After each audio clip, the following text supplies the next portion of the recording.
for the serious gamer. What's going on, guys? It's Colin, and I'm bringing you part 2 of my rush attack on Atacama Desert here for Next Gen Tactics. And I'm going to pick up where I left off because I thought this was kind of a sexy clip where I just basically tear through the defenders with the MP443.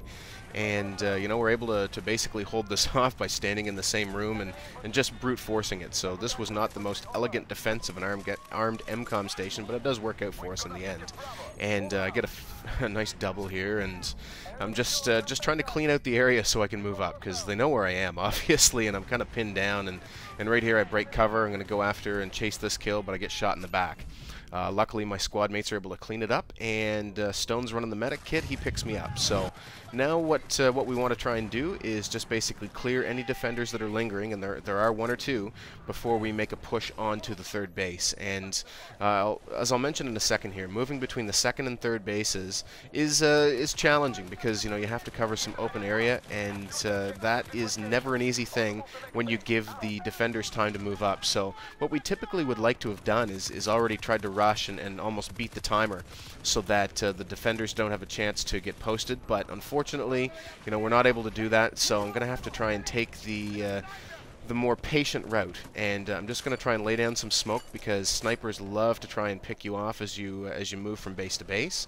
And I'm just going to try and obscure the sight lines with some smoke, take a little time here behind this container where I'm covered, and replenish my smoke grenades.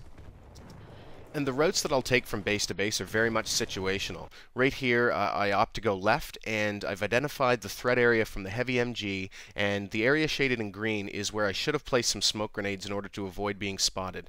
Unfortunately, I don't do that, and I make a break for the open without laying down smoke, and you'll see what happens to me. It's, you know, it's not pretty, but luckily Hobo was able to actually get up through there before they got posted on the heavy MG, so I can spawn on him.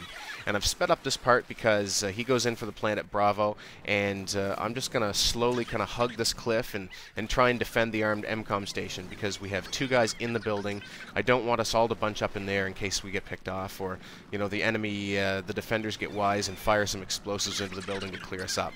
So we do destroy Bravo, and they get a disarm on Alpha. So what I want to do is basically slowly move my way across the back of the base and try and get into a position to defend that arm, because I believe that my squad mate Hobo is going to try and move his way in there and arm the station.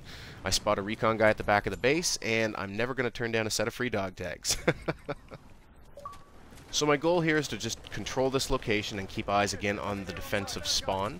And right here I'm going to pick up one defender coming up through the center roadway, and, you know, just spot out enemies and call them out as they go in to try and disarm and get a couple of kills.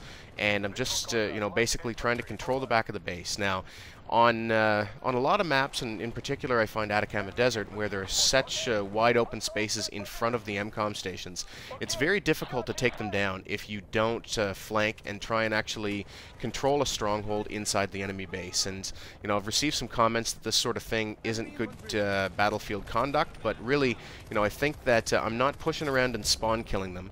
I'm not in a position, you know, to basically have eyes right on the defensive spawn, but you know, in pushing them back and trying to set up a perimeter in front of or beyond the MCOM station from your perspective, that's the most effective way to take it down. And here you see that they're not able to launch any kind of a maneuver to get in there and disarm it, and we take down Alpha as well. And get another, I think I get another kill up here on the roof. Nope. I get shot in the back, and that's what's eventually going to happen when you try and control the base like that. You're not able to have eyes in the back of your head, and you know, as much as I try and you know, hear what's going on, I do use a headset. I am going to get picked off there before too long, and because of my positioning when we take the base, what I decide to do is hop in this tank, and every maneuver I've made on this game is to the left, and that's purely situational.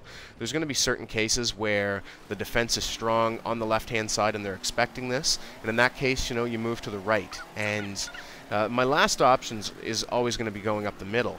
but you know, I usually like to try and probe a defense first to see if they're strong right or left, and in this situation, I was able to move up the left most times, and even though I may not make it, one of my squad mates made it. So, you know, we are coordinated and we're moving together, and right now, you know, I like to typically go down with the tank, but I know he's going to fire that last stationary AT at it and finish it off. So I just want to clean up the AT and clear the area, and what I'm going to do is actually go in and try and plant Bravo, and I don't want to shoot at any defenders that I don't have to, that aren't a threat to me. So right here, I'm just going to spot this guy, but I don't want to give away my position. And my next move is going to be to just basically take a bit of cover behind the destroyed tank. I'm going to put up a smoke screen to obscure the sight line between the defender spawn and the objective, and I'm going to go in and plant this. And basically, because they haven't destroyed any of the walls or the cover, I'm able to kind of sneak in and perch up here in the corner and defend the armed MCOM station. And nobody actually comes in until the very end, and I'm actually able to double them up before moving on. And you'll actually see the route that I will use sometimes if we decide to go take Alpha first. But you know, when I'm positioned on that third base, if I can get the left-hand flank maneuver, I'll push up as far as I can and try and come in and take Bravo myself without setting off too many alarms. And right here, they're coming after me, but they're too late. And get one with my M16 and the other one with the handgun. So I see in the bottom left that 2 of my squad mates are down, so I'm basically just going to take my time. Now I see that Stone's on me and Bryant's on me. So now we have a full squad, and we're going to try and move through the enemy base carefully and go over and take Alpha. And what you'll find is that sometimes, you know, once you get them down to 1 MCOM station, that can become even more challenging to attack because, you know, you don't have the option of splitting the defense by arming both stations at the same time in the hopes of getting one. And back there you see why the M16 is not the best weapon to have in your hand in close quarters as I get taken out by a submachine gun. But I'm able to get 1 double kill here, and what I'm going to do is push the right flank and try and get eyes and push a perimeter beyond the MCOM station so that I can see where the defenders are going to have to come in and disarm it from the back once we get the station armed. And I got 1 double kill, and here I actually get another nice little double spray. So, you know, pretty pleased about this so far, and I'm just slowly moving from cover to cover, checking the sight lines, and you know, what I want to do is post up and make sure I have a look at the objective so that we can defend this. And my squad's moved in for the plant. I'm providing a mobile spawn point over here on the far right.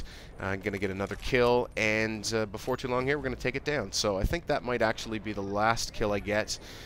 Get another critical kill assist, and I'm just looking to spot enemies. So if I don't get the kill, at least I can alert my squad so they can anticipate them coming in, and that's the end of the game. So, you know, a little bit slow-paced, but do show you a few different flanking routes, primarily focused on the left-hand side. You can accomplish the same thing to the right. So if you find that the defense is strong one way versus the other, mix it up, go right. And if they have the flanks covered and you can sneak right up the middle, that's always something to try as well. Cheers, guys. We'll talk soon.